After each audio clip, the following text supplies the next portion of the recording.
Have you ever felt like life is slipping through your fingers? One moment you're laughing, the next you're overwhelmed. Joy fades. Pain passes. Nothing stays the same.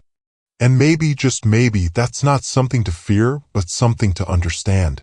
In this video, we'll explore one of the most profound and liberating truths in Buddhist wisdom, impermanence, the reality that everything changes. Known in Pali as anicca, impermanence is not just a philosophical idea. It's the pulse of life itself. Every breath, every thought, every relationship, every season, it all rises and falls, comes and goes.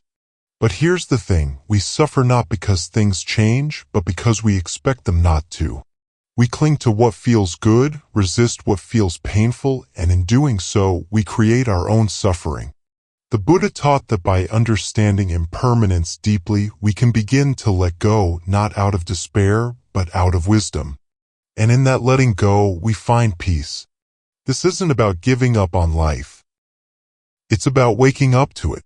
When we truly see that everything is temporary, we begin to cherish the present moment more fully. We love more deeply, forgive more easily, and live more freely. Impermanence becomes not a threat, but a teacher. So if you've ever struggled with change, loss, or uncertainty, this video is for you. Let's walk this path together with open hearts and curious minds. Because in the truth of impermanence lies the seed of true freedom. Part 1. What is impermanence? Imagine holding a snowflake in your hand. For a moment, it's perfect, delicate, unique, beautiful. But within seconds, it melts. You can't stop it. You can't hold on to it. That's impermanence. And in Buddhism, this truth is not just poetic, it's foundational. The Buddha taught that everything in life is impermanent. In Pali, the word is anicca. It means that all conditioned things, our bodies, our emotions, our thoughts, even the people and things we love, are constantly changing. Nothing stays the same. Nothing lasts forever. At first, this might sound sad or even frightening. We live in a world that tells us to hold on to success, to youth, to relationships, to comfort. We're taught to build, to protect, to preserve. But the truth is, no matter how tightly we cling, everything eventually slips away. Our bodies age. Our feelings shift. People come and go. Life moves on. But here's the deeper wisdom, impermanence isn't the enemy. It's not a flaw in the system. It is the system. It's the natural rhythm of life. And when we begin to understand this, not just intellectually, but in our hearts, something begins to soften inside us. We suffer because we resist change. We want the good moments to last forever, and we want the painful ones to disappear instantly. But life doesn't work that way. The more we fight impermanence, the more we suffer. The more we accept it, the more peace we find. Think about it. If everything is changing, then even our suffering is temporary. That heartbreak, it will ease. That anxiety, it will pass. That feeling of being stuck, it's not permanent. There's something incredibly hopeful in that. And if the good moments don't last forever, that makes them even more precious. A sunset is beautiful because it fades. A child's laughter is sweet because it won't last. When we embrace impermanence, we stop taking things for granted. We start showing up more fully. We love more deeply, knowing that nothing is guaranteed. In Buddhist practice, recognizing impermanence is a doorway to freedom. It helps us let go, not in a cold or detached way, but in a wise and compassionate way. We stop clinging to what we can't control. We stop fearing what's inevitable. And in that space, we find something deeper than comfort, we find clarity. This doesn't mean we stop caring. It means we care more wisely. We still love, but we love with open hands. We still dream, but we don't build our identity on outcomes. We still grieve, but we don't drown in it. We learn to ride the waves of life instead of trying to freeze the ocean. In the West, we often equate happiness with stability, having things figured out, finding something that lasts. But Buddhism invites us to a different kind of happiness. One that flows with life, not against it. One that finds peace not in permanence, but in presence. So what is impermanence?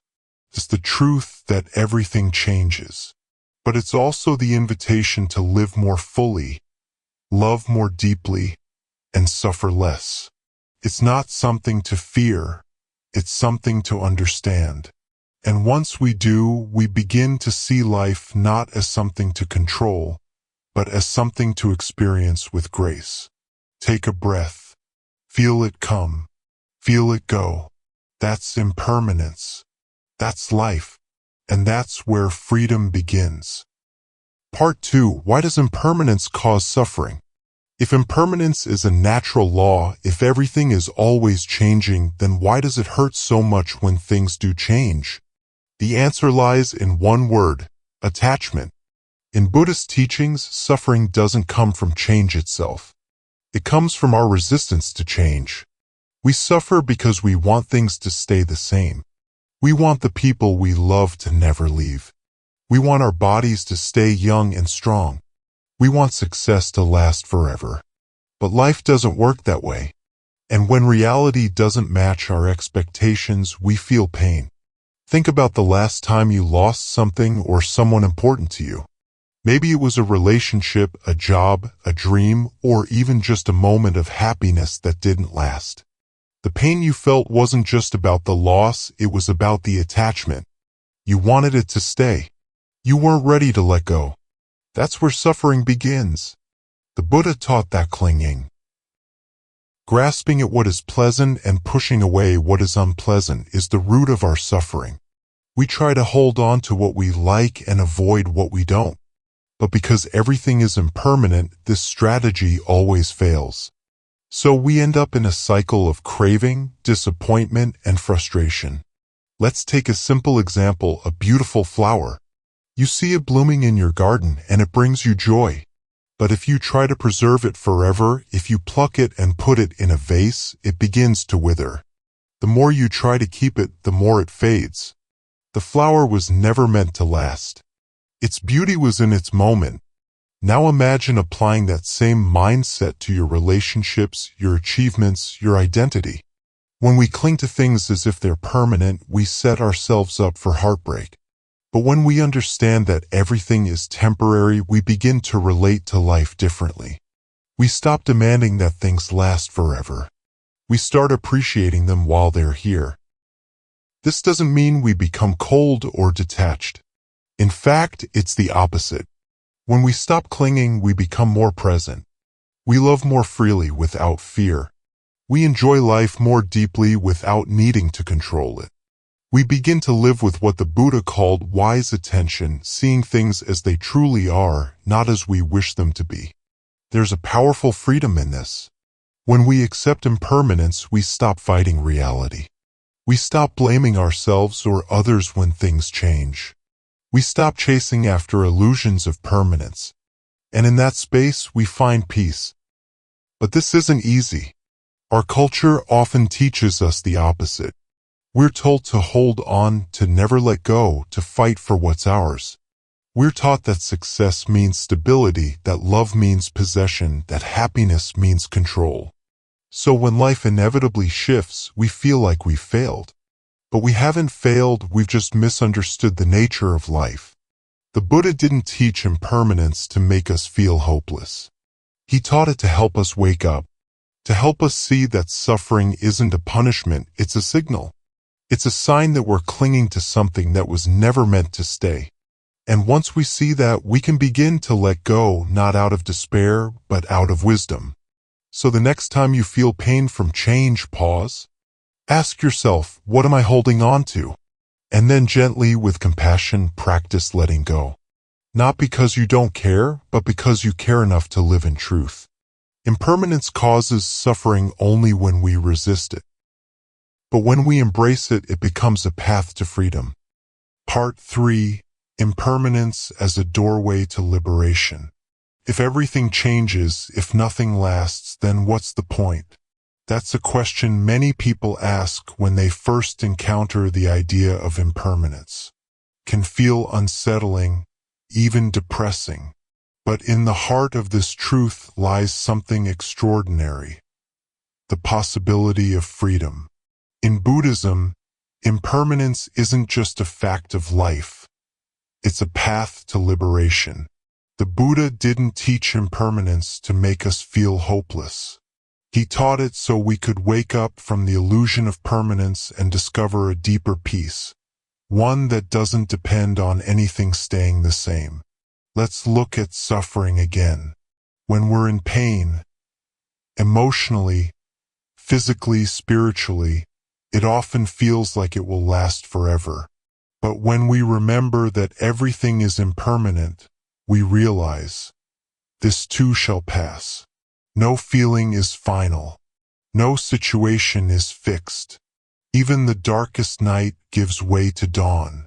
That insight alone can be life-changing. It gives us the strength to endure hardship knowing it won't last. It gives us the courage to face fear knowing it will fade. And it gives us the wisdom to stop clinging to what's already slipping away. But there's more.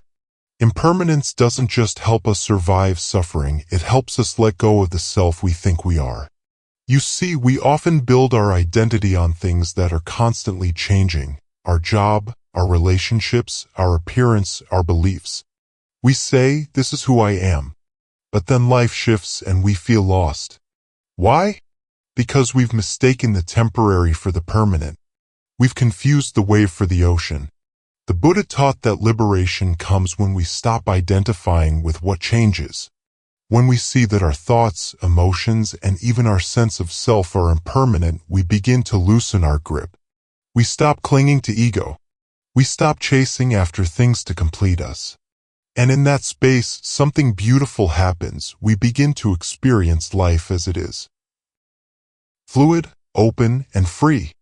This is what the Buddha meant by nirvana, not a place, but a state of being where we're no longer bound by craving, fear, or illusion. A state where we're fully awake to the present moment, no longer resisting the flow of life. Impermanence is the key that unlocks that door. It teaches us that we don't need to control everything to be at peace. We don't need to hold on to be whole. We don't need to fear change because change is the very nature of life, and when we flow with it, we find a deeper kind of stability. Not the kind that comes from things staying the same, but the kind that comes from knowing we can meet whatever arises with wisdom and compassion. So how do we practice this? We start small. We notice the breath, how it comes and goes.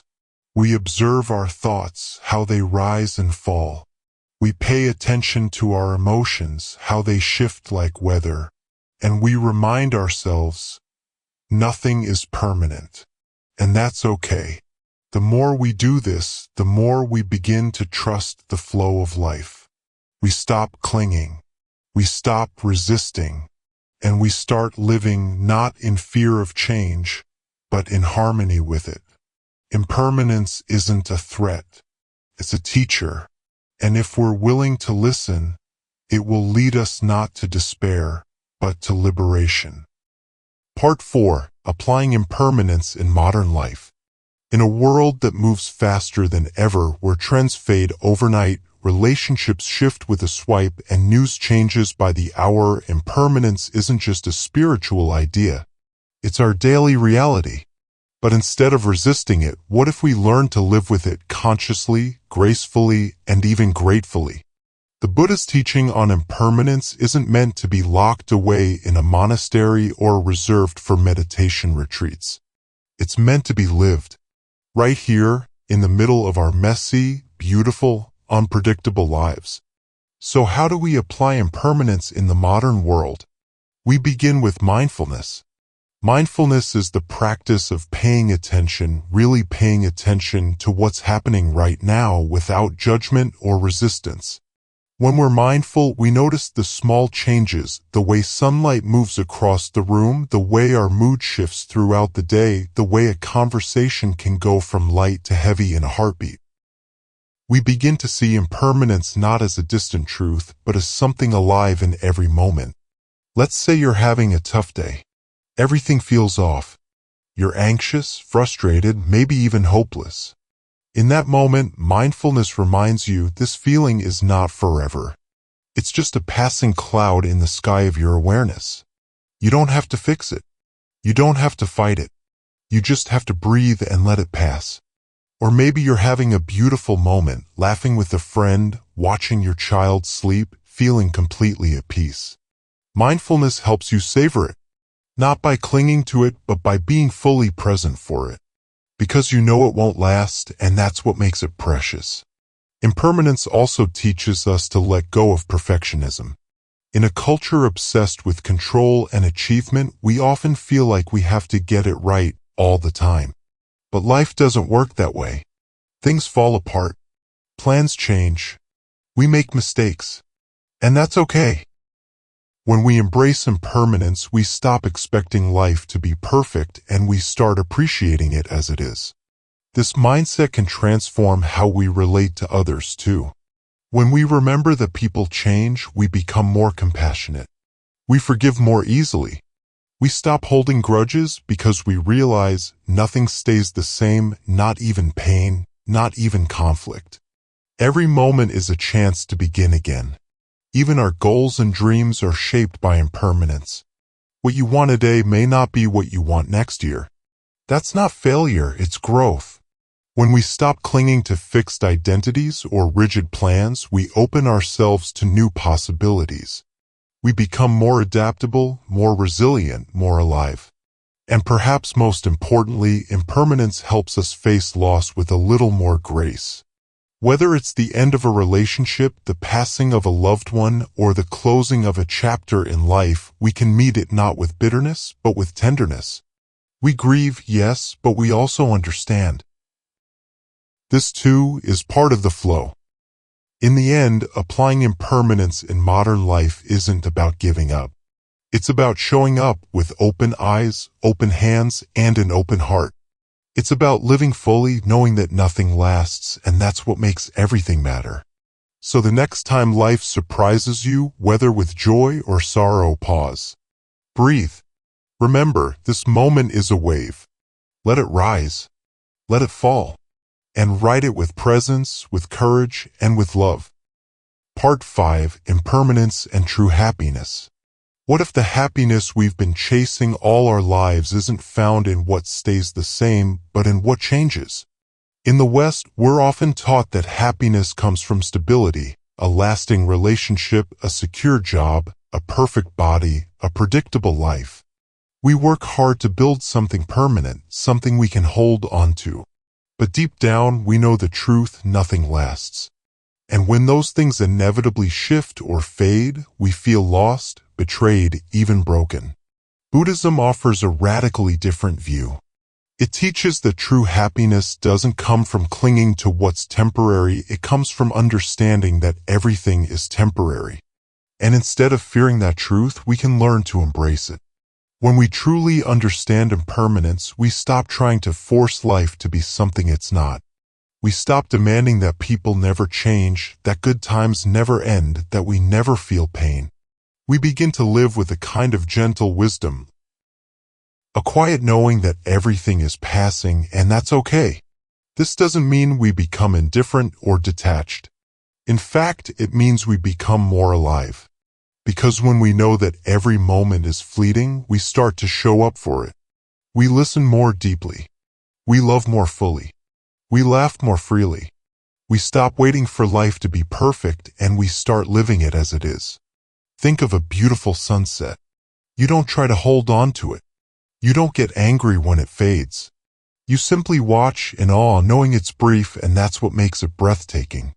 That's the kind of happiness impermanence invites us into. A happiness rooted not in control, but in presence. Not in permanence, but in appreciation. Even our suffering becomes more bearable when we understand impermanence. We realize that no pain lasts forever. That heartbreak will soften. That grief will shift. That even in our darkest moments, change is still happening and healing is still possible. This is the kind of happiness the Buddha pointed to. Not the fleeting pleasure of getting what we want, but the deep peace of letting go. A happiness that doesn't depend on external conditions, but on inner clarity. A happiness that says, I don't need life to stay the same. I just need to be awake for it. So what does this mean for you? It means you don't have to chase happiness. You don't have to fix everything. You don't have to fear change. You just have to be here fully, honestly, gently. You just have to open your heart to the truth that everything is passing, and that's what makes it beautiful. Conclusion: embracing impermanence, living fully. So, what have we discovered together?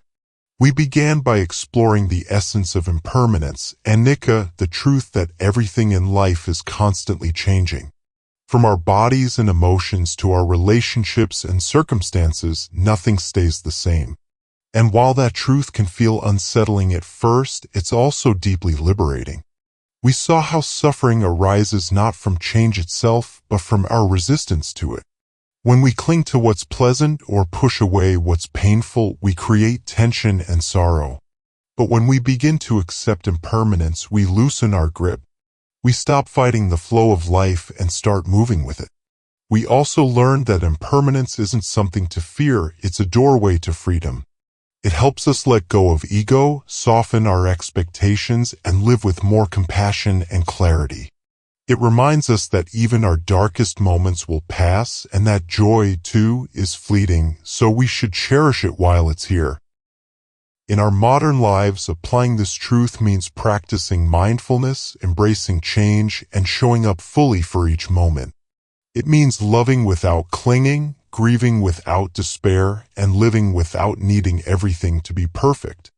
And finally, we discovered that true happiness doesn't come from holding on, it comes from letting go.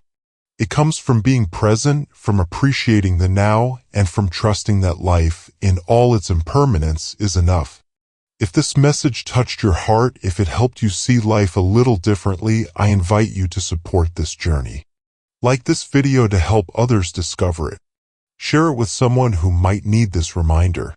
Comment below, what does impermanence mean to you? And don't forget to subscribe to Life Lessons for more wisdom rooted in Buddhist teachings and everyday truth.